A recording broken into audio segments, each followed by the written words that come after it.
All right, welcome to the Retro Sports Gamer channel. And today we got a new show for you.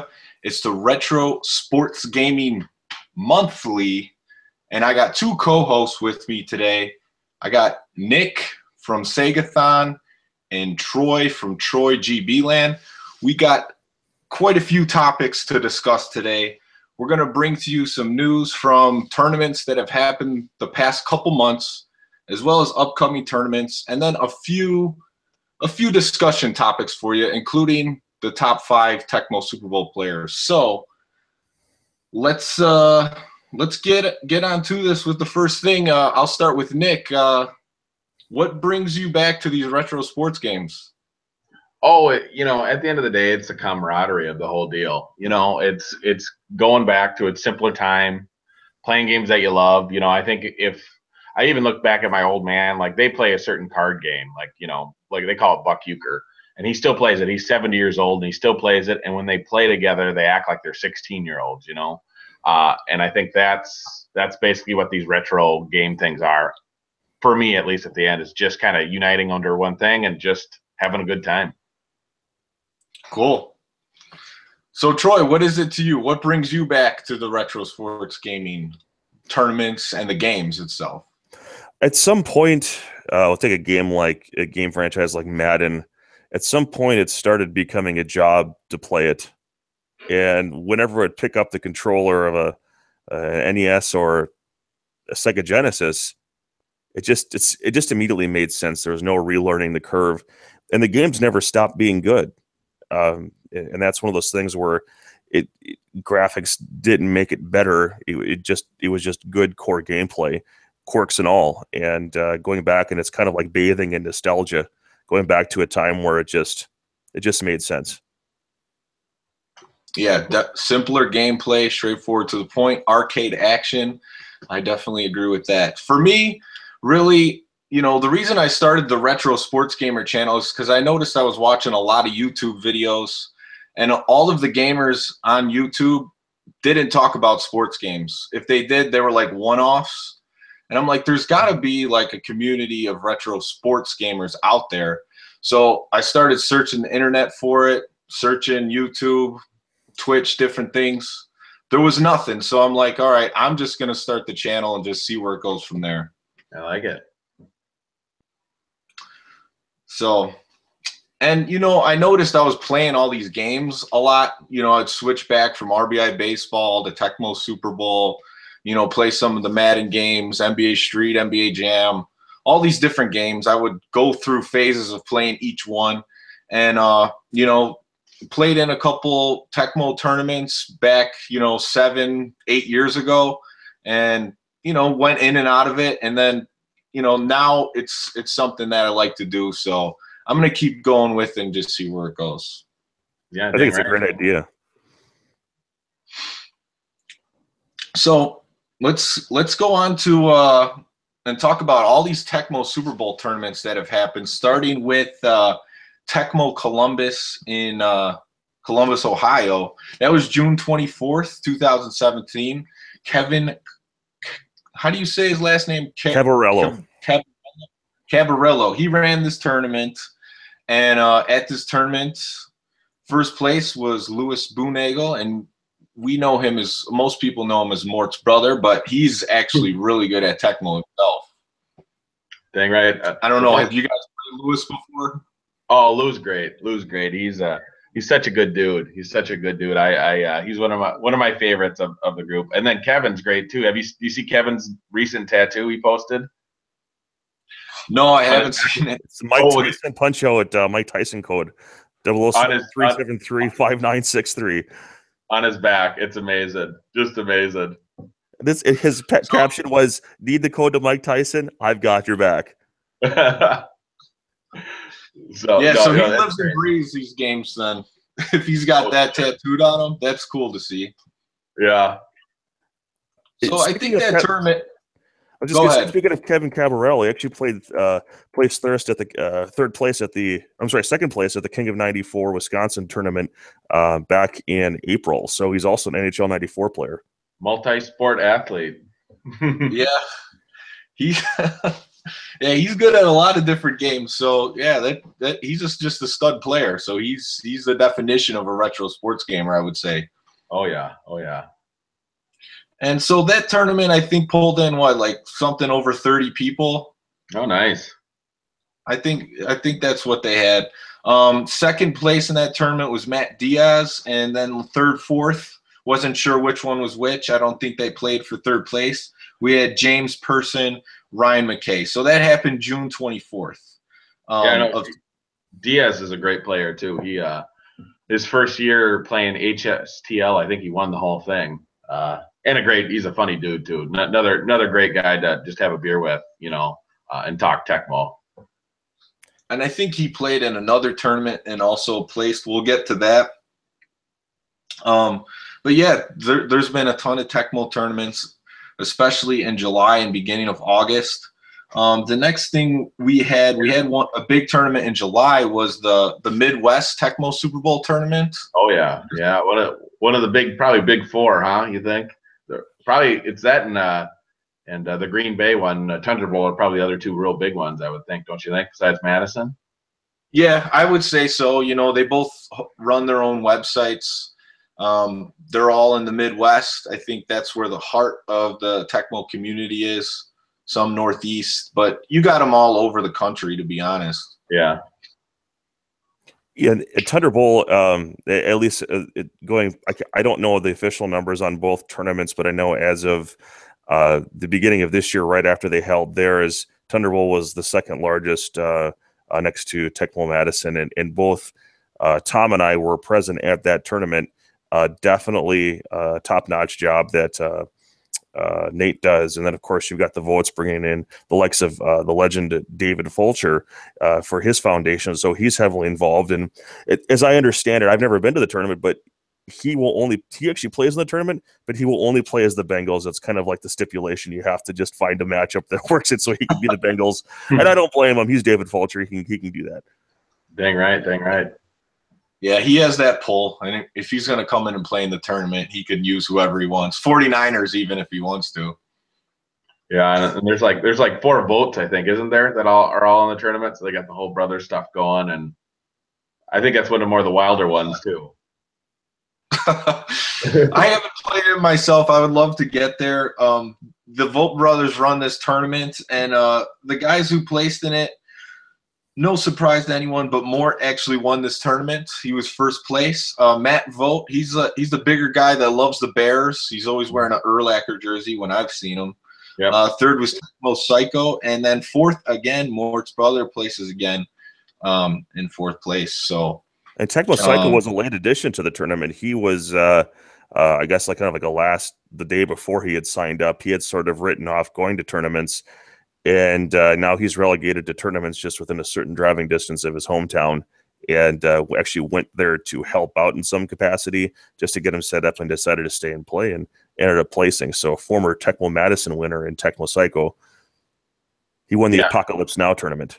Yeah, Psycho is an awesome player. I played like 10 seasons at HSTL, and I had to play him twice every year because you're in the same division. It fucking sucked. He was so good. He was just so good. I think I beat him like twice out of the whole time. And those are normal legs fast, and like I always pray to the Tecmo gods. That's one of my favorite things about Tecmo is the Tecmo gods. Is fumbles happen, interceptions happen. It's the best part, because otherwise I wouldn't play it, because you can beat the best guys when shit happens, and that's the best things. Yeah, that's true. That does equal the playing field sometimes, and upsets will happen. The Tecmo gods, they can strike at any moment. Yes. You must be a pious person. Pray to the Tecmo gods. So we're talking a lot of Tecmo Super Bowl, and those are just the tournaments that are happening. We're going to talk about all different kinds of tournaments on this show, but right now we're just reporting what's out there and what we know of. So if there's anyone else that's playing any other type of retro sports games, and you want to be part of the show or tell us what your tournament's about, if there's something newer on like PlayStation 2, Xbox, we'd love to hear about it. But we're going to keep talking about the Tecmo tournaments. So the next one that we had in July, and this is one I'm not sure I completely understand, and that's the Burning Mort 2. And I believe Nick participated in that one. So Nick, you want to fill us in, just brief overview what that tournament's about? You're looking at the Rookie of the Year of Burning Mort 2 right here, baby. Boom. It's kind of the way that I like tournaments. Like they call it an experience rather than a tournament. I like it's all goofy rules. Like we played one way where you face the other way and you're looking into a mirror. And so the mirror's behind you, you're looking at a mirror in front of you and the Tecmo's behind you. So you got to play everything's backwards. And we're on teams of 4. It's like Ryder Cup style, so you only get to play a quarter each. And I was on Mort's team, it's just all different little weird rules. It was so fun. It didn't really matter. Like I've had to play Chet a quarter, but when you have to play it, with oven mitts on, or whatever, you can. It balances the playing field and just makes for a great time. If I could, and there's still a competition, but it's not the heart of it. The heart of it is just having a great time, and it's my funnest experience in an event by far. I mean, I drove 4 hours to a field it's in a field in North Dakota, a field, and they had a live band. Yeah, I was just gonna say the band. Yeah, a live band came and played. They went on like Facebook. So we had a ska band play. Showed up for the 16 of us and played. It was ridiculous. It was so good. And were they using juice? Like, did they go off the generator power, or were they just going unplugged? No, I think there was like a dairy, like they had power because there was something with they had animals there at one point. There's like a little cement slab and they had water. But yeah, it's just like, yeah, it's amazing. It's amazing. Madison should be burning Madison. Oh my God. Yeah, I didn't know about the tournament's existence at all until like maybe a few months ago. Mort mentioned something to me about it. And the first thing he said, he's like, it's named Burning Mort. And then he's like, yeah, I didn't go. I wasn't there. I'm like, so there's a tournament named after you and you weren't there? He's like, yeah. And then he started explaining what you were saying, like it's in a field in North Dakota, it's outside. I'm like, what the hell is this? Yeah, but it's beautiful. and the best part about it is the guys up there that do it, they do so many little details about it. We had like a map of the festivities. I mean, we had they made a music song to it, and it was a techno Burning Mort song that played for like 8 hours straight, and it was like techno with Mort saying stuff in the background. It's like drilled into my mind. I get a hangover just thinking about it. Was there any Kool-Aid involved? Yeah. I think I've heard that it's a YouTube video. I think. Well, you heard volume 1. We got volume 2. The Conjurers remix was for Burning Mort. Oh, there's a remix. Oh, I'm sure you'll hear it. Yeah, it was just great, Oh, that's awesome. So thanks for filling us in with Burning Mort. I'm sure you guys still aren't 100% sure what that is, but it sounds like it's an awesome time. So yeah, it is. Experience, as they call it. It's a Tecmo experience. If anything, I could just tell from the list, it's sort of the who's who of Tecmo.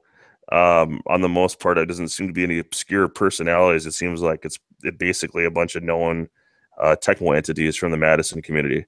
Yeah, I think they kind of invite it out a little bit, kind of keep it a little quiet because they want to keep it small and people that you really got to drink the Kool-Aid. You have to be in it, I mean, there's basically I guess the other thing is there's a guy called the Conjurer. He wears a mask the whole time and tells you what to do. It's nuts. Guys that wear masks. Did he ever take the mask off? Yes, he would because it was just so darn hot. But he stays in character. It's just, I mean, if you watch that, it's so great. But you got to drink the Kool-Aid. If you're there, don't know what it's all about, you wouldn't enjoy it. But if you just let the Burning Mort take control, it's a great time. Oh man, love it. All right, so let's move on from the Burning Mort, and there was another tournament in Green Bay, Wisconsin on a Thursday night. And Troy, you actually ran this tournament. It's the third BB. Troy, you want to fill us in on what happened at that tournament? Absolutely. So the name Third BB is a translation to Third Baby on the Way, which meant let's get something together quick before I can't run anything for a while, because I'll be out of commission, at least as far as on-site tournaments are concerned. But we had a nice turnout. We were planning over 25 to show up, and we had 10 no-shows. So we ended up with a field of 17. After the group play, 15 stuck around, and we did a single elimination bracket. Overall, number one seed was primetime Troy Hansen. And then in the semifinals, we had myself against Mort, and then we had primetime and Darth Rockman in the semis. Mort, I actually had him down in the fourth quarter, but he came back and got a late touchdown, and I couldn't answer with enough time. So he took it 14-10 in a Packers-Steelers matchup. And then we had Darth and primetime go at it. And very odd game, and a game that I will be uploading after this podcast so that the world can see what that's all about. And what we've been doing is adding commentary after the fact. So we tried streaming group play. Internet venues or bar venues are always kind of spotty with their internet. Yeah, that's a tough one. So after the constant interruptions, we said we're going to get clean games for this tournament play when it actually matters. And then so we've got that, and then we've got the game after that we'll be doing commentary on. But so Tom has been contributing on that. So thumbs up to that. We're getting good feedback on that. And then ultimately, Mort won in overtime. He got a late field goal to force over. Yes, he got a long run with Marion Butts with about a minute left or so. Got that field goal, and then won the toss and drove down and got a touchdown at the end. So he just, you know what? I think you make your own luck in this game. I really do. I mean, you people that are on the bad end of Tecmo luck still seem to find a way to battle back and make it a game and put themselves in a position to give them a chance to win. And more, you can just tell he's just top to bottom, probably a top 10 guy out there. He's just incredible. Well, he's good. He can play on his back, like we were talking, like a UFC fighter. He's okay when he's down on his back. He'll kick 2 field goals, and you're like, "What the hell are you doing?" And all then at the end, he still wins it. He knows what he's doing. And I hear you there. And the 3 kids, I got 3 kids now, and it's they say you're doing the penalty kill now. It's not man on man defense. You're on the penalty kill, and it's a lot of work. So good luck to you on that. Well, thanks. In NHL 94, it's actually an advantage to have a short man because the defenders don't know what they're doing, but not in the real world. Yeah. So, yeah, and in Troy's tournament, too, good turnout, 17 people for a Thursday. That's pretty good. You had second place, Ben, was Darth Rockman, and then Troy and Primetime were third, fourth. So yeah, we didn't play our game. I gave him the gift card because he drove 2 hours to my tournament. So we had a gift card from the bar. I would say he's definitely the better player, but what happens is we had one group of 5, and then every other group had 4 players because we had 17 instead of 16. As a result, we had you had to play someone in your group twice in the 4-player groups, and then someone was waiting. So the other group took an hour longer than us to get done, and we were just cramped on time. So we got the championship game in, and then just kind of parted ways. But gave him the 3rd place prize, and you know, he's finished second before at our tournament. He's always at the top of these tournaments. I see him at Milwaukee, Tundra Bowl, and both the events that he's been at for me. He's like in the top 3 every time. Yeah, I mean, even though it was a smaller tournament, there's still a lot of high-level players there. So, you know, it wasn't just like 17 random Green Bay guys that you had to throw around. There was some good players there. So, and one notable thing. So, one last thing. Hank the Tank actually took down Mort in group play, which would definitely be considered on paper an upset. You know, but Tank getting it done in that one. But he faced him again in the quarterfinals and couldn't roll with him. Then he got his revenge. Yeah, it was. I actually watched that game on the stream that you had, and Mort was about to tie that game, and it was a field goal block. He lost by 3, so he got his revenge though. But let's move on to the next tournament, and the next tournament was August 5th. There's actually 2 tournaments on August 5th. First was Tecmo Dallas, and Dave Murray was the organizer of this tournament. He also runs Tecmo Madison now, and the big guns were at Tecmo Dallas, wouldn't you say? Oh yeah, the top two guys for sure, Gats and Regulator by far. So before we talk about their games, because I'm sure you guys have seen a little bit of them, Mm. the results were Regulator first, Joey Gatz second, Ashman third, Big Hawk fourth. So did you guys see the games between Regulator and Joey Gatz? I saw the first and the third game. I was in commute on the second, but the first game had a crazy finish, but I don't want to spoil it for anyone if you want to lay out how that went down. Yeah, the first game was great. I had a buddy who played in his first Tecmo Bowl tournament yesterday, and I said, "Watch this game, watch Joey Gatz, because Regulator, because most new guys can't tap anybody. I'm like, watch how Joey Gatz plays. That's how you got to try to play the whole tournament. Bomb it up, and just contain. And that's what he did. Actually, he ended up the fucker actually beat me in playoffs. So it worked. Yeah, I mean, he has an interesting strategy. Watching those three games, I thought even the game that, well, the tournament's over now, so you guys could watch them if you want to. The first game, even though Joey Gatz won that game, I feel like Regulator probably should have won that game. Yeah. So the next two games were both really competitive games, but I think Regulator regulated those pretty darn well. And with his back up against the wall after losing the first game, I won't say how that he lost the first game, but he won the next two pretty handily. I was going to say, so I had the opportunity to watch Regulator in person at Thunder Bowl. I don't know how much you're able to follow him, and then I followed the stream after having to. I had to step away before the tournament was done, and I watched the rest of it on stream.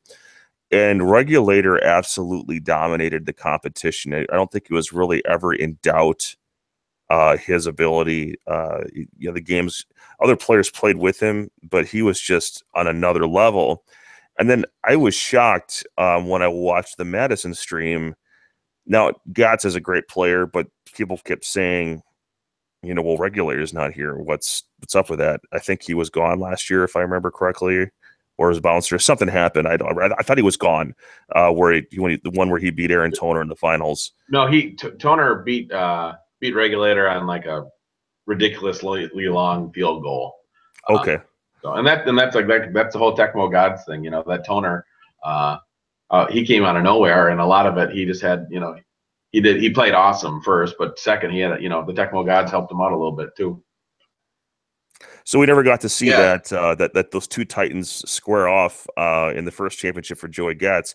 That being said, he has just run through the competition at Madison. But in that finals, where it was something like 4 safeties that Regulator ended up giving up to Gatz, I guess he had been drinking all day. And Gatz is... Yeah, I was going to say, but there's alcohol at Madison. And there's right. At Tech. There's some downtime there too. Yeah, but that's kind of part of the retro gaming experience, though, is you got to handle your booze. Yeah. So, and I don't know what Gatz's intake level is like, but it seemed like he's all business, at least from what I could take. What's that? Chicken fingers, probably. Oh yeah, chicken fingers and back rub some Hank. No, yeah, I know. I don't think he drinks. I think I bought him a set anytime I would have to try to buy him a drink at Madison, it was like a Sprite. We got to put those calories on the bones. Yeah. But that was a difference. And I think Tecmo is important to Regulator. I think it's more important to Joey Gatz. And I think has been the approach. Regulator's been there, done that. Be interesting to see now that he had the run that he has here against him, what kind of approach he has come Madison with this whole venue now evolving from a Tecmo tournament to essentially an esports event in Tecmo Madison. Will he bring that level of focus this time around, or will he go to the bottom of the picture and see what happens? So be interested to see what happens next year on that. Obviously, there's a lot between now and then, but I can't wait to watch those. I hope they get a chance to square off again in a meaningful game. Yeah, come Madison. Yeah, it'll be good to see. And that, I believe that one was, it was at one of the expos. Do you guys remember which one it was at? Let's Play. Dallas. Let's Play Gaming Expo. Correct. Yeah, so that's where it was at. So it was kind of in combination with all like the retro gaming panels and like the YouTubers and people are selling stuff. I love the pictures Dave used in the marketing. It was the two most like athletically posed pictures of playing on a controller, like rigs up like this, and Joey's doing his Gatsy style, and looks like they had their heart rate up on those.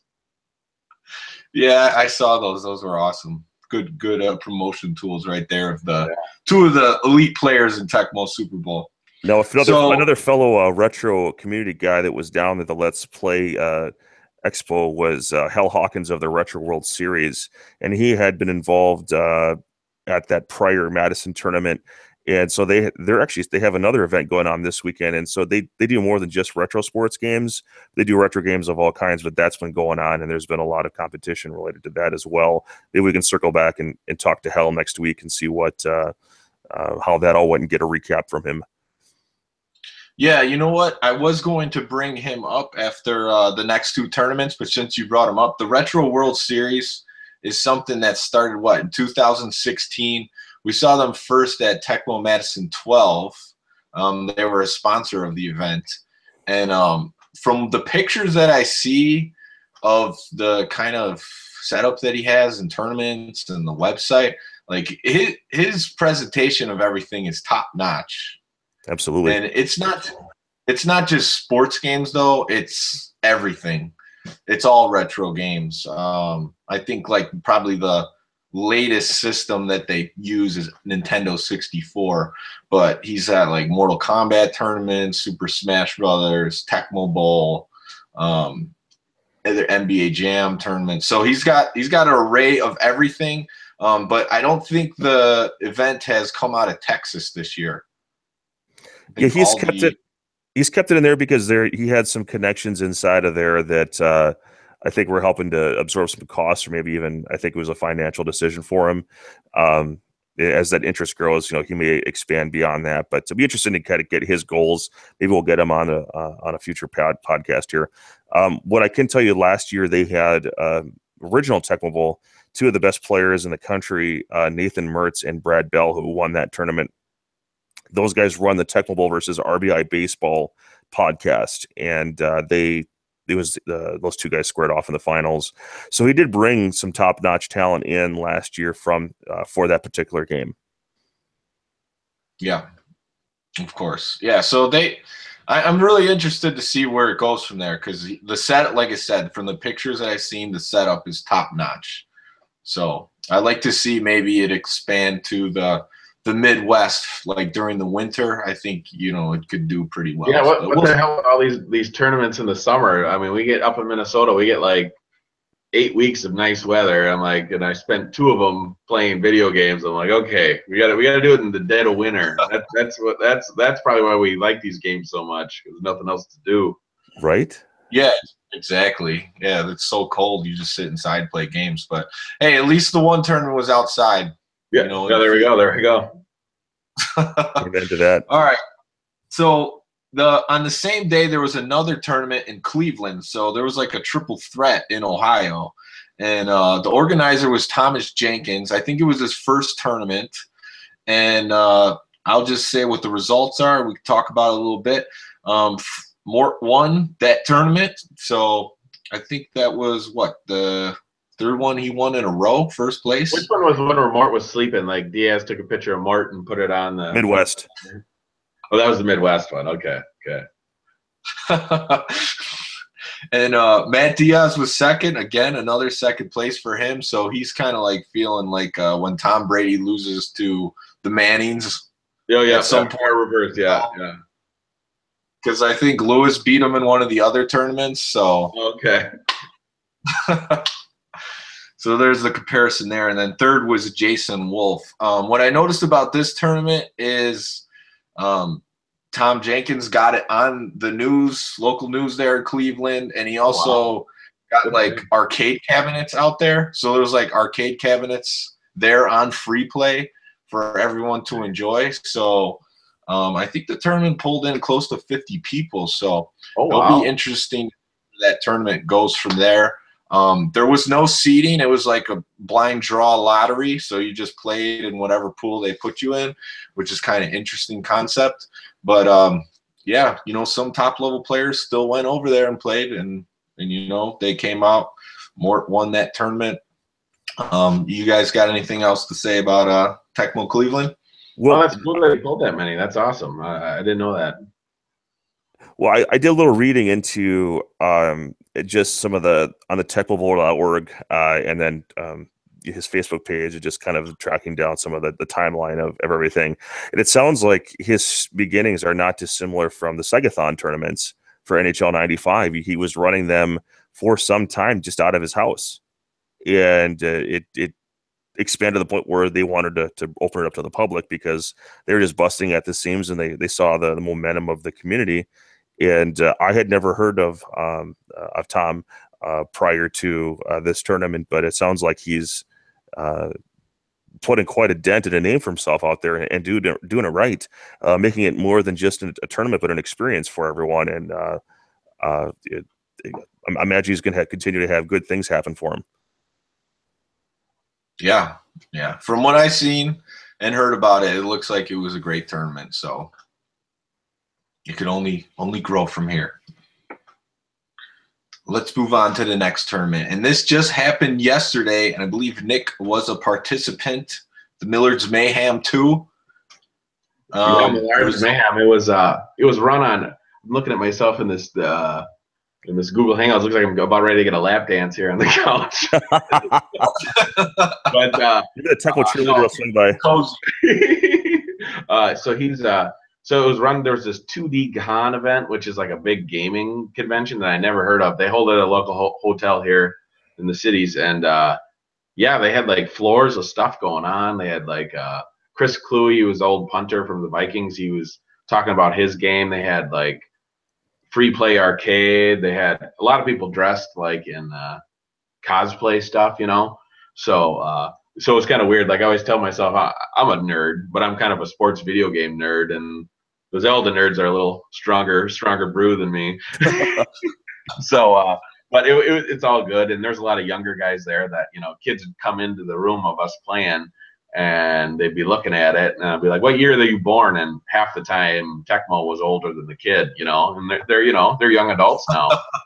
But no, it was a great time. Chris Shaban put it all together, and basically did it mostly himself. And yeah, we had like, I don't know, 10 stations up, and in one of the big conference rooms, and we got it going, and it was just a good feel too. Like Chris was like, hey, you know, he got a lot of guys that were his buddies that came that didn't really play. So he's like, hey man, you know, help your buddy, help the guy you're playing out a little bit, you know. It's like, you know, because sometimes for me at least, it feels like it gets a little too cutthroat in these tournaments, you know.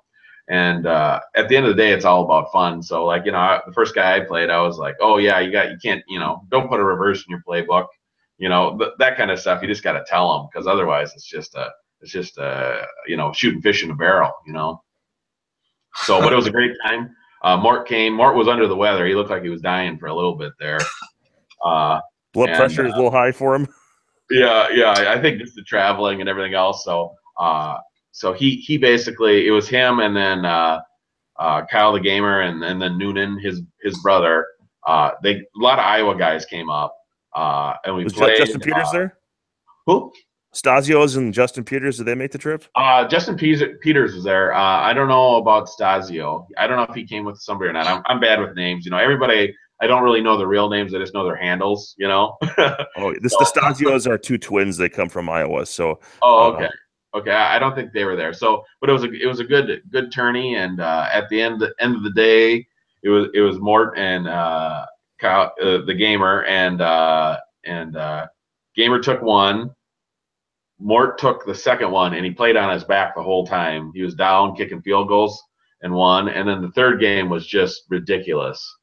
Mort called Tampa Bay Phoenix, and the Gamer took Phoenix, which was weird. Wow.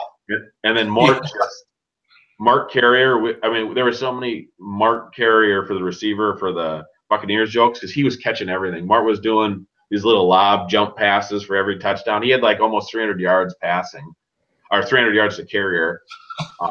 Mort was dominant, and Kyle. I think it's Kyle. I'm losing my, but I think it's Kyle the gamer. Yeah, Kyle Nelson. Yep. Yep, and he had a fumble or two, so he was playing down, but he was still there. And then at the very end, he threw a big long pass, JJ pass. It wasn't long enough, but he caught it, and then Mort had to kind of eventually engage him, and he's got like a super tap. I think him and Regulator are pretty close on the tap. Him, Regulator, and Psycho are like the top 3 tappers out there. Maybe Darth Rockman up there. Kyle? Yeah. Kyle's a super tapper? Yeah, oh yeah. And effortless. At least. And he does it so effortlessly too. It doesn't look like like when I'm tapping, I'm just like, blah, and he's just, and he throws Mort, gets in for the touchdown, but then Mort magic happens. He gets the coin toss, and then the Tecmo gods threw a thunderbolt at him and fumbled in his area, and Kyle won it. But it was just a great game, back and forth.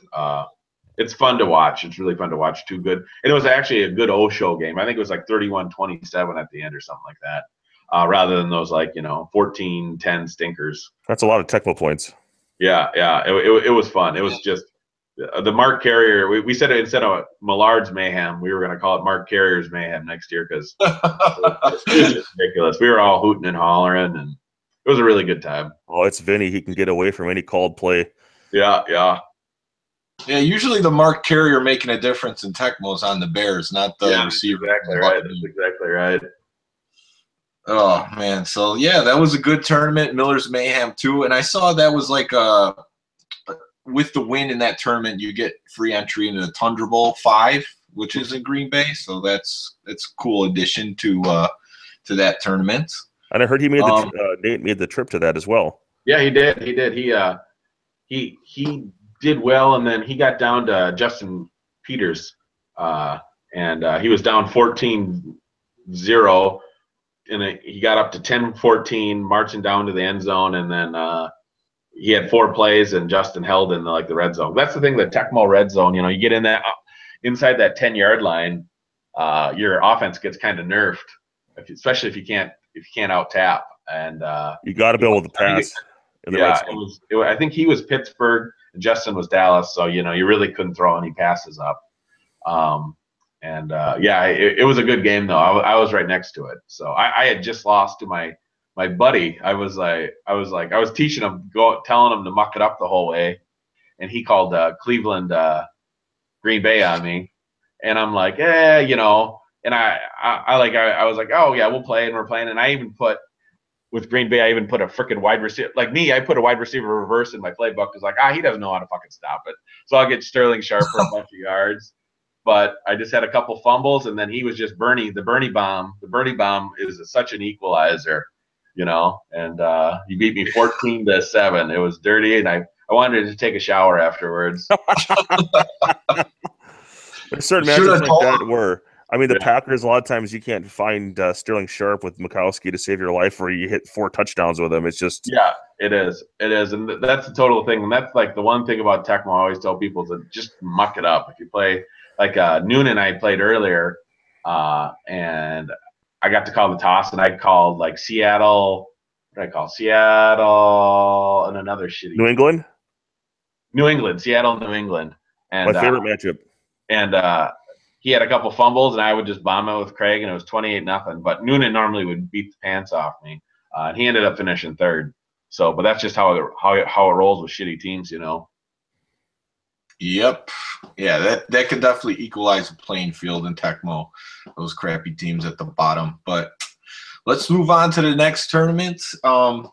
This was one that it's similar to like what they're doing in the Retro Sports World or the Retro World Series. It was Long Island Retro Gaming. This was in Garden City, New York. I didn't get any results, but this happened yesterday. I saw that there was different games besides sports games. With the sports games I did see on there, there was NHL 94 with bunch of people signed up, and Tecmo Super Bowl. And then there was an NBA Jam double tournament, which didn't have any signups at the time I looked at it about a week ago. So we don't have any results on that yet. I have the NHL 94 results. Oh, you do? Yes, okay. I have a lot of info actually on that. Hot take right now. Hot take. Yes, sir. Yes, sir. So King Raph, who is a multi-record holder for many different like scoring like against the computer and other records. Great dude too. Great guy. Great guy. Very, very helpful. Actually, he consulted with me a little bit about what to use for streaming, and he actually ended up coming with a really great layout. And I'll go ahead and post a link to the thread with the pictures and everything for those that want to check it out. I just put it in chat there. NHL94.com, great site, and also covers other versions like Segathon's 95 and other custom ROMs. So, but great site. But so King Raph ran a tournament, and he's kind of like Tom Cruise not actually participating in Top Gun. They had too many players, and they didn't want to deny anyone. So they ended up with a field of 38, and the finals came. Oh yeah, absolutely. And the finals came down to Texas Pachyderm and Smazama, and that's Michael Capewell. He is part of the King of 94 core staff with Daryl Sampson, who goes by Halifax, Mikey McBrien. You may also know him from the Ice Pilots. Runs a piloting business out of Yellowknife, Canada, and so he is. You can actually see him on Netflix. But they are ramping up for the King of 94 2 tournament in Las Vegas in September, and I think there's been a lot of momentum. So you had some online guys and regional guys make the trip out. Guys from Canada came on down. I don't think Angry J93, who won our tournament twice from California, lives in the San Diego area, or I should say San Jose area. He did not make the journey, best I could tell. But 38 guys. That's fantastic. And on the link I sent, they do have stream from the championship on there. The game ended up going. The series championship series was a best 2 out of 3, and they split the first 2 games, but you could really feel like Smaz was on his back. He squeaked out a second win, and then Texas just ran away with it. They went Sabres and Canucks, and Mogilny had a hat trick in the first minute and a half of the game. Yikes. And it just ran away. Floater goals, crash-ins, dekes. He knew what to do, and eventually. Does that guy play online at all, or no? I think he goes by Corbett, so I think he does play. Because it would be amazing if he didn't play online, because that's really most of the guys, because they play every day. It's the online players that have all the skill, you know. And what I've seen from the NHL 94 community is that as far as the local tournament base versus online is not as established as, say, the Tecmo community. But I think I see that changing. There's more and more interest in the local tournament community. A lot of those online guys are starting to say, okay, let's do this in person. And a lot of that goes thanks to the original King of 94 tournament, which happened in Toronto a couple of years ago. And they had over 100 players. And that's initially who I looked to when I said, well, I want to run a tournament. What's involved? I talked to them, and I used what I learned from the Tecmo community. And what I just noticed is that there's much more of an online presence than a local presence, but that's changing, and that's encouraging to see, whether it's NHL or Tecmo or whatever you're into, that there's more of a growing base of adults that say, hey, you know what, I still want to play the stuff that I was good at when I was a kid. And you see new ROMs being developed every year on the old game engines, so you can get custom ROM hacks just like for Tecmo that we see all the time. There's games with Sidney Crosby in them. Right. To pick your modern player, they've got it in there. So, well, that's great. 38 players. When I looked at the signups for like Tecmo and that tournament, it looked like they had over 10 for both. But I was expected 38. But that's great that they had that turnout for NHL 94. So thanks for the feedback on that tournament, Troy, because I was looking for the information. I could not find it. Maybe I didn't look hard enough. I don't know. Well, this should be your clue of as far as NHL '94 happenings, right? Yeah, Not gonna get it past the old Eddie B. You're into it a little bit more than me, so We'll change that. We'll change that. Yeah, I gotta get practicing on that game. So now we got some discussion topics. These are two that I'm looking forward to talking about. And the first one, I hope you guys did your homework a little bit, but the top 5 Tecmo Super Bowl players. I think it would be cool to have like a future top 25 power rankings for Tecmo Super Bowl. I don't think I would be the guy to do that. There's guys that have more knowledge on the whole Tecmo Super Bowl community, but I think you can analyze what's going on enough. Anyone could to probably pick out their top 5 players. So do either of you guys want to start and talk about who you think the top 5 players are? I can go do ahead that first. You go ahead. So I'm going to go ahead and just go put it out there right now. Based off what I've seen, sober regulator is probably first place. Maybe drunk regulator is like a 6 or 7. So I'm going to go with sober regulator at number 1. Joey Getz at number 2. And the tapping ability is what is going to be that differentiator. It's just that one little notch above. And we're talking 1 and 1A here, but right now regulator is just on a tear. He took him on in convincing fashion. So when he's dialed in, when he wants it, he's I think unbeatable minus Tecmo God intervention.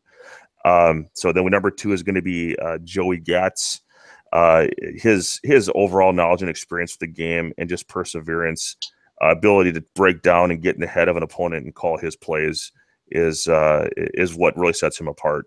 It's not just, and he doesn't tap terrible. He's about 12, 13 per grapple kind of guy. So he's probably about 50-50 on most of his grapple opportunities, but he doesn't need it. His defense is great. His jukes are legendary. If you see him maneuver a player like Neil Anderson in the field, or let's say he had a Bo Jackson against the Bears, Bears don't have the fastest defenders, and he'll leave them in the mud and just go. So his open field jukes are just incredible. Number 3, I'm going to go out there and say that let's go with Nirm.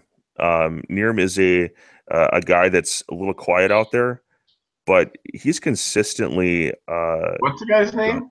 Nirm from Texas. Oh, no, that's how you say it, Nirm. We always called him Quay back in the day. Yeah, no, he's good. Yeah, he's just from what I've seen, what I've played, because I've played a lot of the big name guys online, and I don't think I've ever taken a more savage beating in my life in the last since I've started to get relatively good. I'm going to put Nirm out there at number 3. I'm going to put Kyle the Gamer at 4, another elite tapper. His overall knowledge of the game is very good. In all video games, he holds multiple, not only Tecmo Super Bowl records, but other video game records like Duck Hunt, and he's all over Twin Galaxies. He's not hard to find. And then 5, I'm going to go ahead and put Old Dirty Tecmo out there. We ran an online tournament with him, and he just completely decimated a tournament that had the likes of Odell, Thule,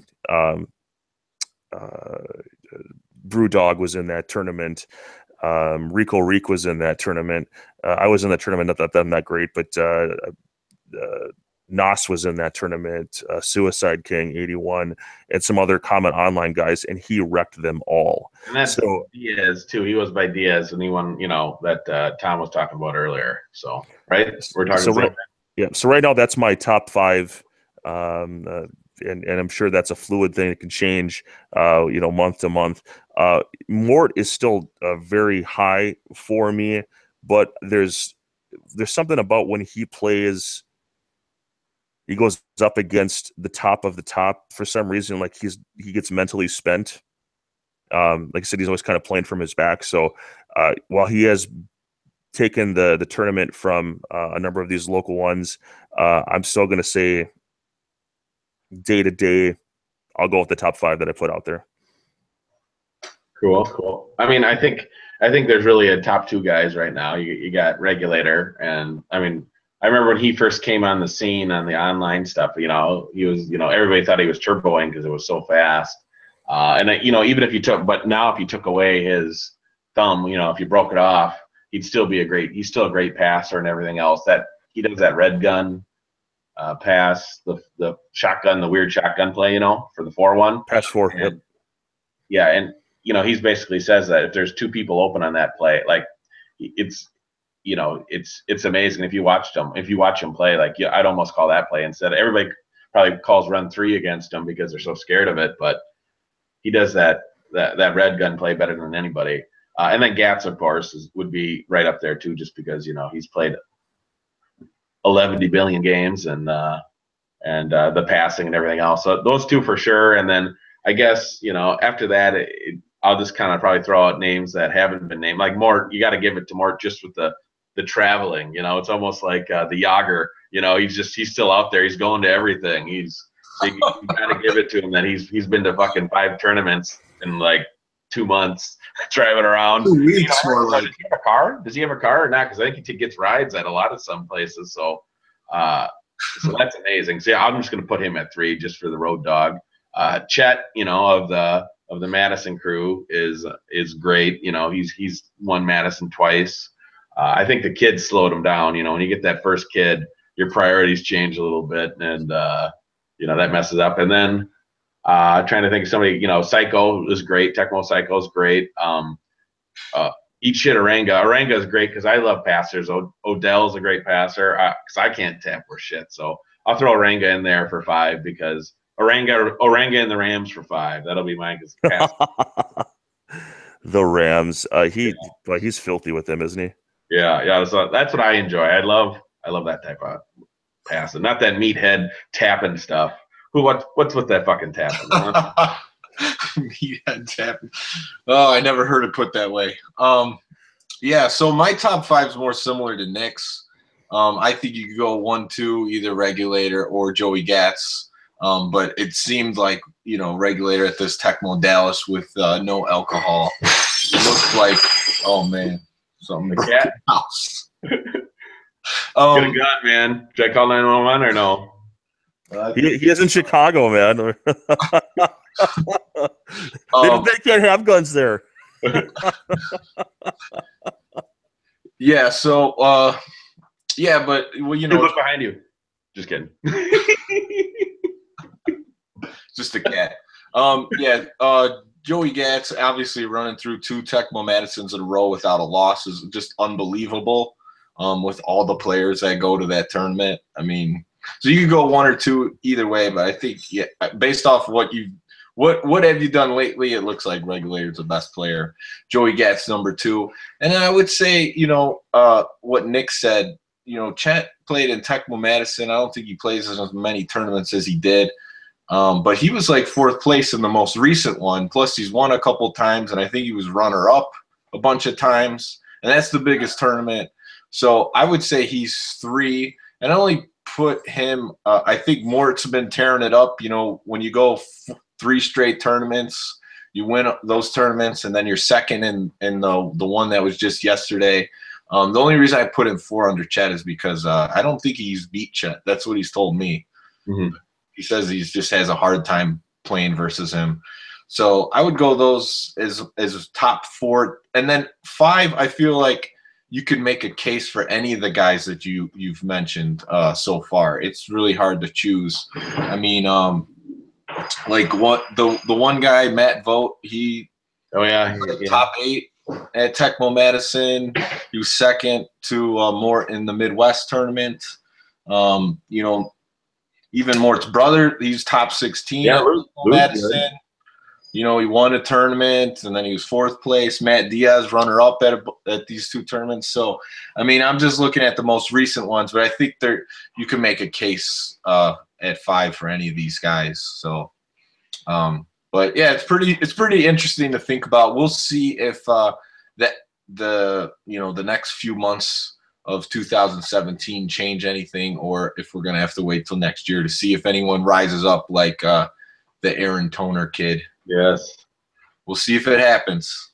I was gonna make mention to Chet, but I know that he's sort of been off the grid, and that's why I didn't bring him up, because you talk about that. What have you done for me lately?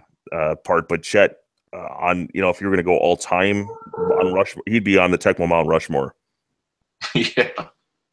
Well, yeah, just for him and Josh for throwing the tournament all those years. Absolutely. They're like automatically up there. But yeah, so yeah, I think that's our top 5, and I think it would be cool to have like a quarterly top 25, like kind of like BCS rankings. I think that would be pretty cool, but I don't know if it would be a committee or just a guy who knows so much about the community that could like put it out there. We do that for the Segathon rankings, but it's purposely done to create conflict and people arguing. So that's the key to it. You want people to argue about it. That's social media in a nutshell, isn't it? Yeah, exactly. Maybe we should have like a ghost article writer so no one knows who it is, but then they just post it on the Tecmo Madison site, like top 25 quarterly. There we go. That would be interesting. So the next thing we got here to talk about discussion-wise is we see a lot of these Nintendo clone consoles coming out, NES clones, and a lot of them are coming out to give you the HD graphics. So what I wanted to talk about is if we think that any of these systems are affordable enough or quality enough to be to the point where they can start replacing some of these old systems in the Nintendo tournaments that are run, Tecmo Super Bowl, RBI Baseball, Tecmo Bowl tournaments, and so on. So what do you guys think? I'll start with Troy, because I know you've had a couple of these consoles. What do you think? Well, I've got more than a couple, and answer the in a word, yes. These consoles now, as long as you're sticking with the ones that are analog and Nintendo on a chip, and the game is compatible, I mean, you would definitely want to test these things out. But they're certainly more reliable as a top-loading console. They're more portable. They use less power, so they're less likely to suffer disruption from that versus a normal-sized NES. Absolutely, they are a solid option. The two things that you give up on a Nintendo clones, the color palettes that they use is just a little different, so you get different tints, but nothing that's going to affect your ability to determine what's on the screen. And then usually the sound is a little bit different because you don't have a separate PPU and an audio processing unit. It's all on it's called a NOAC, Nintendo on a chip. It's one chip. Yeah. Out it comes. But of the 7 or 8 of those types of systems I own the Retro Entertainment System, the Gamers Tech, and then the Hyperkin Retron, the non-HD one. I've only had one unit act up on me, and it was the controller was doing random inputs, and I travel with these things, so you can be rough with them, and sometimes that kind of thing will happen. But what did Dave have at the Madison that was all? Oh, Troy or Troy. Tom, what do you remember what those were that Dave had at Madison? Yeah. They were definitely Hyperkin consoles. They worked fine. They worked fine to me, wherever those were. I didn't see any issues with those, and I didn't hear anyone complaining about the clone consoles, at least the composite ones. No. Yeah. I have something to say about the HD one, because I do have the Hyperkin Retron HD. Yeah. The color palette is not right. Like Troy was saying, it's not right. Like in Tecmo, because that's what we're talking about most, the ball is like white. And the white players, they don't have like a peach color tone at all. They're just white. So the colors are kind of messed up. It's not a huge deal, but Merrill Hodge is looking like powder running for the Pittsburgh Steelers then, or what? Yeah, for sure. Like the Tampa Bay Buccaneers, it's like just white and orange is all you see. So I wonder if you might have a defective unit. The reason I mention that is that I've seen a lot of reviews with video footage from that system, and I don't see the color palette through the HD the way that you have. So, but that being said, I'd like to talk to someone in person who actually has one of those and wants to try it. Dave Murray was supposed to have one. I know he's been pretty busy post-Madison and with his real life responsibilities, but I'd like to see that. Now, all that being said, I think the HD output on these is fine for the casual guy, but not for tournament play. They're using a cheap upscaler, which introduces additional lag into the equation. So for timing games like NHL 95, NHL 94, we're one-timing Deeks, manual goalie control, burn routes or field goal kicking or even kick off meters. All those things are affected by frame drops, which you're going to get through upscaling.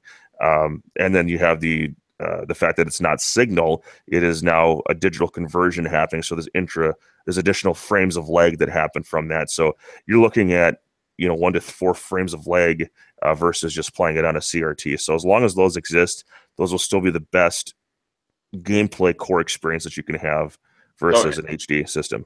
In layman's terms, it doesn't feel right, is what you're saying. Yep. And it's hard. Like, I know that's the one thing, especially with, I don't play much online anymore, but Tecmo, kicking and that little leg that you have playing online Tecmo, and then you try to play you play it on the regular TV, it does mess you up a little bit. I know when Tecmo Psycho won his tournament, won Madison a few years ago, I remember he didn't play online, even though we had a bunch of leagues going for a month, so his timing was right. But on the other hand, it's fucking so hard to haul all those TVs in when you get them into a bar and stuff like that. Those big CRTVs. And, the 20-inchers are harder to find now because people throw those in the garbage. The only ones you can find on Craigslist are like the 30-inchers, it seems. Yeah. So, I mean, we're almost at the point, like, if we did it at a bar again, for like Segathon for NHL 95, we'd just say, hey, it's like snowy conditions. You just got to play at a faster, the different speed, the weird speed, because it's a pain in the butt to set up, Preaching to the corner, brother. Yeah. And it is a dwindling resource. Now, one thing that I think, for some reason, that 20-inch screen is, while it is ideal, when you're sitting 3 feet away from the TV, we've gone as low as, I think, 13-inch, and it's worked just fine. I love my 13-incher. I carry it. That goes to anywhere because they're so easy to haul, too, So I can fit into my van in one haul along with my equipment. I can get 14 to 15 systems or setups in there in one trip to the venue, and it's not too bad, especially if you got a couple buddies that are willing to haul it in there. Now, if you got them all in your basement or something, that's a different story. But I keep mine in my garage. But if the smaller ones are not bad at all, a lot of them even have kind of natural handles, so you can get a couple at one time. But when if you're getting like a Trinitron, yeah, those are heavy. Yeah, my favorites are Panasonics. They just seem lighter than some of the other ones. See, those black Panasonics are my favorite. For a 20-inch black Panasonic is the best. It was funny. We were Chris from Millard's Mayhem was collecting TVs this last month, to come. So you're dealing with a lot of Craigslist weirdos and stuff trying to get TVs. And is that Sammy Smith 33? Yeah. Okay. He's a great guy. He's got like 4, he's got the brother of the spring break bet, people's champion guy that everybody knows who likes to have a lot of fun. But anyway, so he's collecting all these TVs, and he goes up and gets this TV from this one guy. Like, he's like, yeah, I'll take it for free. And he gets up there, and the guy's like, oh, man, I just love this picture. It's like a Philips, 19-incher. He's like, I just really love this picture. You got to look at this picture. He's like, yeah, it's a great picture. He's like, I just don't know if I can give it away. And he's like, oh. So long story short, he ended up having given. He's like, Chris is like going, this thing is going to cost you money if you try to, dump it. It's like $20 to. And he's like, so he ended up having to give $10 to the guy. And he was like, oh, but at the end of the game, all the last matches were played on that screen. It was ridiculous how crisp that screen was on that Philips 19-incher. So we had a good chuckle about it. I have a nice Apex screen that's it's flat aperture, but in the back there's actually output, so I don't have to do any splitter if I'm doing I go directly into the capture card without any sort of signal. Oh, neat. Reduction. Yeah. What's the brand? Apex, APEX. I think it was something that Best Buy carried. Okay. Yeah, that's funny. I guess it was worth the $10 then. Sometimes you just got to throw it out there. I still think they're worth. They'll probably start to be worth more in the future as people keep throwing them out and nobody's remaking them. Yeah. They're going to go up in price. People are just dumping them right now. They'll probably be doing that for another 3 years or so, but there's always going to be the retro market for the CRT TVs. Yeah, my wish would be, though, if they could make a console that could do on the HD TVs and no lag. I mean, that would be great. All we have to do is switch out put our old controllers in there and put the.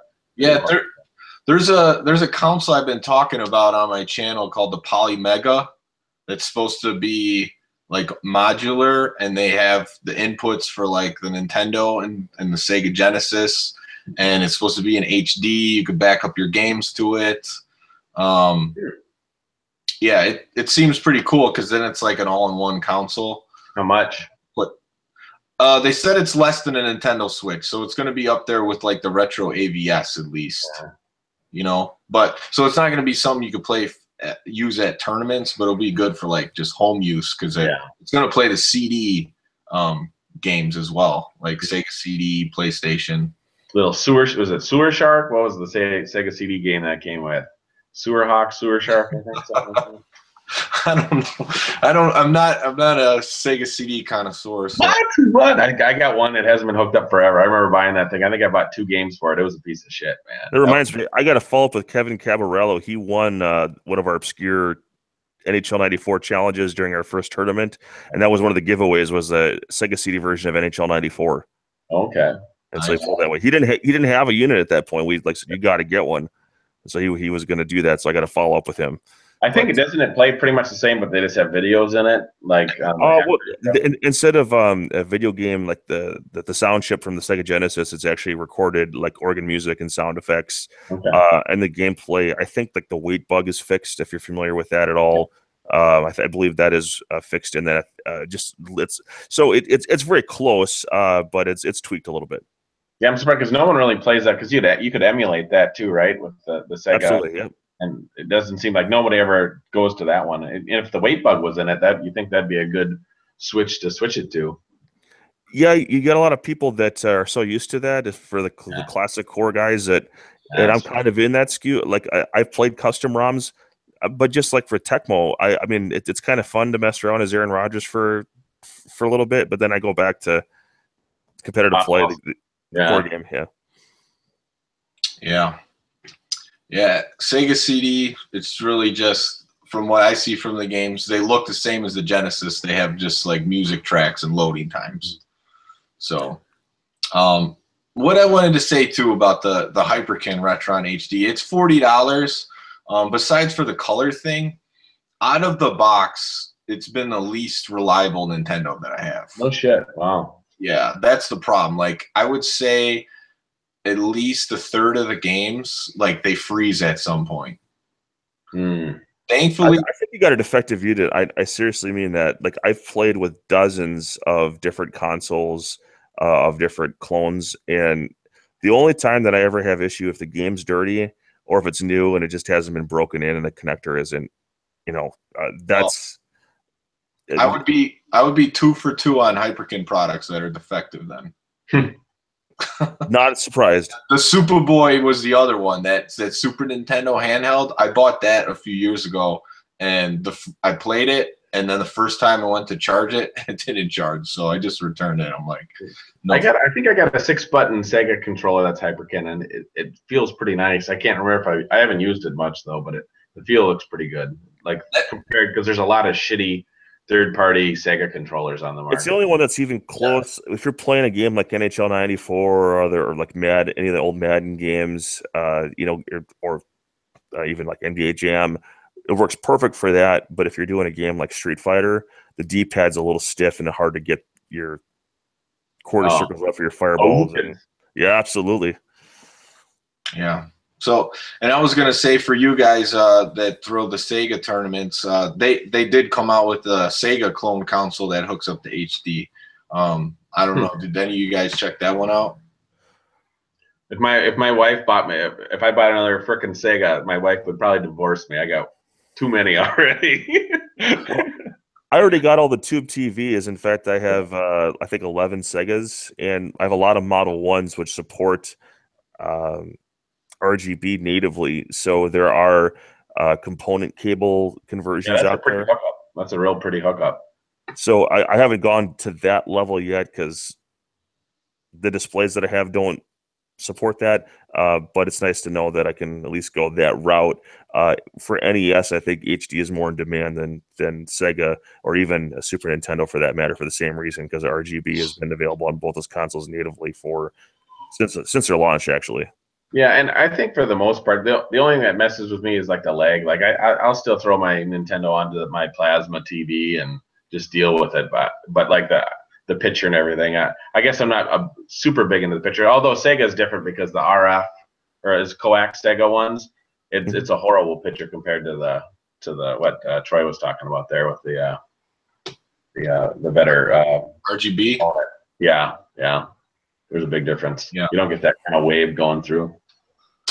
All right, so just to wrap this one up, quick yes or no answer: are the NES clone consoles good enough to use at a tournament? I'll say yes if you're doing the analog only ones, the ones that are the $15 to $25 range. Absolutely. Yep. Yeah, just the problem with the old Nintendos are just if they were a dog, they'd get put down for biting. They're too touchy. You can't mess with them. So and you still got the original go out and buy controllers. a few of those 15. If they're $15, I think I might buy a few, but I'll have to do it covertly and send it to work. And you got to go with the real controller, man. Oh yeah, no doubt. I'll give Hyperkin credit. Their included controller, which is this one, is actually that's a nice decent. controller. But the D-pad still screws up diagonals now and then. Yeah, we're still dealing with 30-year-old controllers, but you got to go with the originals. Since we're going up against Game of Thrones right now, it's like the old controllers are Valerian steel. There's nothing better. Oh my God, yeah. I would say, the clone consoles are fine. The composite ones, the HD, I'm still on the fence about. I would say no at this point.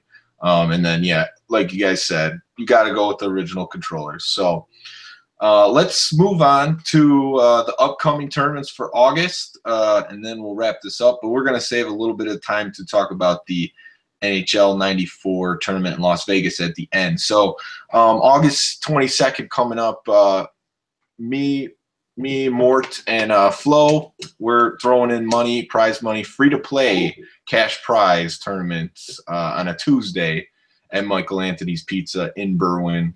It's a Chicago suburb. It's right in the mix. So we're just trying to see if there's going to be a market that wants to play in paid tournaments. So we're giving people an opportunity to come play for free, and we're betting that one of us is going to win the tournament. It's just single elimination. I'm not going to give them the full experience quite yet, but give them a little taste. Yeah, I think single elimination is too, because sometimes it's hard, especially if you're not that good. And then you got to get your ass kicked 4 times before you got to leave. It gets people, they don't want to come back, So that's good. Then you don't have to worry about point diffs and stuff, because I hate the point diffs where people are just beating guys by 52 to nothing. It's not a good way to get a bigger community. No, you're right about that. Yeah, that might be one of the issues in the way we bring in new people is just having that as a rule, the point differentials. The thing is, it's like, how do you get around that? It's not the easiest thing. You got to have something there as a tie break. I'd almost, in my feeling now, is almost like like the good guys, they're good. So, if I beat somebody and Mort beats somebody, Mort should just be seated higher than me in the next time. We know who the people are with this social media and Twitter stuff, right, guys? Yeah. I see y'all in the book face in the. Yeah, in the book face. Yes. Yeah, so we'll see how that tournament turns out. It's first. What are you guys just playing Tecmo? It's Tecmo Super Bowl. First place is $100. Second place is $50. We're all throwing 50. Not bad. If I had to bet, I might be losing my $50, just like I did the last one we did. Yeah. Flo beat Mort in the $50 challenge. We'll see what happens. Sure. Now we got September 3rd in Seattle, Washington. It's Pimpin' Ain't Easily. That's a great name. Yeah, it's a funny name. Looked at the tecmobowl.org forum a little bit on the tournament. Not sure quite what the format is. I don't know if you guys do. But that tournament's happening September 3rd. Those guys are good shits out there. If I had unlimited income, I'd fly out there, because those Pacific Northwest guys are the best. They're some of my favorites. And it's fun that some of them actually get out to Madison every year. So, yeah. Troy, did you see anything on the format of that tournament, or? I could definitely take a look here. By the way, as I'm doing that, Halifax from NHL 94, King of 94, is giving a shout out to Segathon Just says he's a solid dude. So, yeah, fuck you, Halifax. Yeah. He's a good guy. Oh, was nothing but helpful to kind of show me my what to kind of focus on with the King of 94 tournament, and absolutely. So, what's the date on that again? Okay, Pimpin' 8 easily, pulling that up right now. I think it's a normal one. They had another tournament going where they actually were drafting off a EverDrive cart, but I think that never came to fruition. So one of the guys that is participating in that is Pete Tiggerington, and he's been involved in numerous broadcasts from our online tournament we did this year. ODT, Tom here in our conversation was contributor. Odell, a number of guys they just did commentary with us, and he did a great job and was a fan favorite from our community. Just getting Pete Titterai. A relative unknown, in the big scale of things, but a very prepared color commentator and a much improved online player. Went from he's beating me more than I'm beating him now, whereas I was going about 3-1 on him before that. So he's come a long way, and but he's actually from Portland. So we see Grip Smoke, Mort. Let's see, the other Tailback King is going to be out there. So he's the Johnny Johnson apologist, and Camp Huna, also known as Camp is an awesome dude. Yeah, Camp is Turbo, great dude. I'd give Camp my social security number. I think. So cool. That's trust. That's trust. Yeah. I'm looking here. They don't say whole. Just like a random matchups followed by a double elimination. Looks like. I guess we'll see how that one turns out, and when we do this next month, we'll have some results and we'll see what went on. I'm sure we get Pete Titterai on to talk about it. Yeah, and then September 19th, we're also doing another Tuesday event at Michael Anthony's. Not sure what the format's going to be, and again, this is to recruit for our October 14th tournament, and just give the locals another chance to come and play some Tecmo. Nice. But yeah, I think, Nick, too, you asked if we were doing anything else at the August 22nd one. We're going to have 4-player NBA Jam TE on the Jaguar. Yeah. Oh, that's nice. That's nice. I've never the templates on the controllers. What's that? You're going to have the templates on the controllers with the ski. We don't need them. You only need 3 buttons. That's all you need. The Jaguar. I heard the controller doesn't look up the templates not on it. It's arguably the best version. Because that one they actually have like where it comes in and out, like when the guy gets closer. It has the scaling. Not only that, they the announcers say the player names. Ooh. Yeah, and then so a lot of the players have their individual sprites, like their faces. The one thing I will like, if you play it 4 players, it's probably the best console version. The music's a little weird on some of it, and playing the computer it's just none of the stats make sense, because like you could shoot threes all game with like Reggie Miller and just go 1 for 20, yet the computer is hitting threes with Lottie Divac like 8 for 8. So that's the kind of difficulty it is playing the computer. But if you're playing just everyone has the controller, I think it's one of the best. Well, that's so great, because the main drawback of the 16-bit NBA Jam is you got Oakley and Ewing, they look exactly the same. Yeah. That version, and half the time, because I had it set up as side stuff while we were playing yesterday, and you're like half the time you're like, who am I? Who am I? I think even the Genesis, the shoes are the same, and SNES, I think the shoes are colored different. Yes, right? Yes, you're right.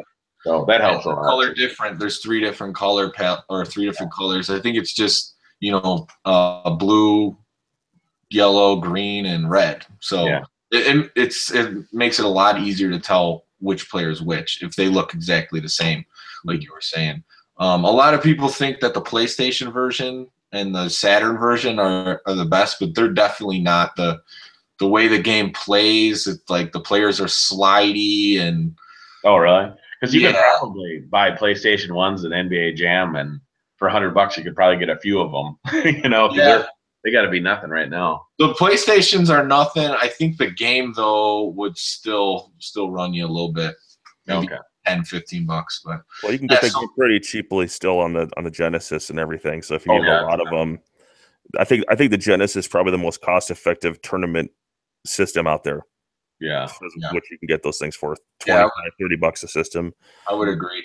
And then we're also gonna have Street Fighter V with arcade sticks to see if there's anyone current players that want to play that. So we'll see how that goes. And then the last thing we have to talk about that's in September is this big NHL '94 tournament in Las Vegas. That's really cool. They're saying $10,000 in cash prizes.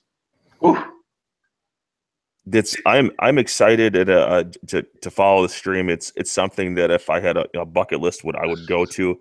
The baby is just not going to allow that to happen for me. But it's essentially my big brother organization putting that on. Mikey McBride has been hard at work for years on this documentary called Pixelated Heroes, and it's an in-depth documentary featuring a number of players as well as the history of the game. He has interviews with Mark Lesser. He has content with Ron Barr actually commentating a game between him and our two-time tournament winner Angry J93, literally live commentating a game they were playing. He's met with the likes of I'm sorry, he's on the Blackhawks. It's getting late here. Steve Larmer and some other guys. I think Cliff Ronning is another player that he got in there. He's got all sorts of interviews with different players, and just to break down the love and the community of it. So that's going to be revealed at that event, the full movie. So on top of everything else that's going on. So Mikey actually, he gets, I believe, his consoles from Fallout Games in Arizona. They're the ones that own the Gamers Tech brand for the Clone consoles. They get SNESs and Genesis, and they just get them all sent down there from Arizona to so they have everything they need. And I would imagine the experience in Vegas, especially with the Golden Knights being, this be their first season down there. What a great venue to start, for hockey. In fact, really, Vegas is for a sports town. Now you're going to have, I believe, Oakland's down there now, if I remember correctly. Now Raiders. So you got a brand new franchise and an existing franchise. I mean, what a perfect idea. And you're going to have some high level play going down there. You saw some of it with this Long Island tournament, but you got guys that are still unknown that just dominated. And so it's not the local scene, as I mentioned, is not as developed as the Tecmo. So you know who some of the big names guys are, but there's still guys out there we've never heard of that are out there, and we hope they find their way into the tournament and put their stamp on the community. Yeah, it should be a great time. I'm trying to hustle a kitchen pass and a blank check to get out there, but right now it's not happening. But it would be awesome. And Mikey's a great dude. And I got to watch his series. I've caught a lot of his interviews. He did a great podcast with this Arta guy from MSN in New York. It's a great listen. But yeah, no, I can't imagine it not being top notch. But I'll tell you, it's hard enough to get people to play their games at a bar when there's other stuff going on. I can't imagine you're in Vegas trying to hustle guys to make sure they get in their next game when you can go next door and start playing blackjack and stuff like that. Yeah, that's a good point. That's a good. They're gonna need. They better have designated guys with whips just saying, "Get back to your console." Don't go to Cirque du Soleil. Well, my hope is that the coverage that they have is, as far as just camera and everything, is just top notch, so they can really incorporate that for ongoing, because they are sort of they're the closest thing to a Tecmo Madison that the community has, is the King of 94 tournament, and they don't do it every year. This is their second one, and the first one was insane. So I can't imagine what the second one's going to be. Yeah, especially if they get a big local turnout, it'll be nuts. I think you get a lot of guys that might just go, "What the hell, I'm down," because I think it's like $100 buy-in. But when you're in Vegas, I mean, you're just spending money anyway. So $100 in Vegas is like $20 in Madison. Yeah, Yeah, I was good. That's hilarious because I was thinking, how are they going to offer 10,000 in prizes? And then I saw, okay, the buy-in's 94 to 150 or whatever it was saying. So that's how they're doing it. It's a big money tournament. So if you're a serious player, you know, you just got to be ready to play. And I know that, you know, Mikey, just being a television star, I'm not saying the guy's loaded, but he's in a position where he can put that money up and hope he gets back. He's just doing it for the love of the game. Not pay in loonies though. Yeah. But I mean, I think the guy loves the game so much. Obviously, dedicating all that time to doing a documentary on a 16-bit video game. I can't think of a cooler thing for the community than what's going on right now in September. I'd hate to be the admin guy dealing with a console reset though, and a $100 buy-in though. There's going to be some heated. You got a console malfunction. I'd be like, I'm getting a drink. See you guys later. In our two tournaments with all the Segas we had, the worst thing I had was a controller that wasn't super cooperative. Yeah, I never had to reset a console. I've been fortunate, and they're top loading, so usually if you do a good job cleaning them. But the Nintendos, I've had my fair share. Yeah, they're a little bit more finicky. All right, so we've had quite a loaded show for you today. It's now time to do some plugs. I know Nick, he's a big Twitter guy. I like following Nick on Twitter. Nick, what's your Twitter? Segathon.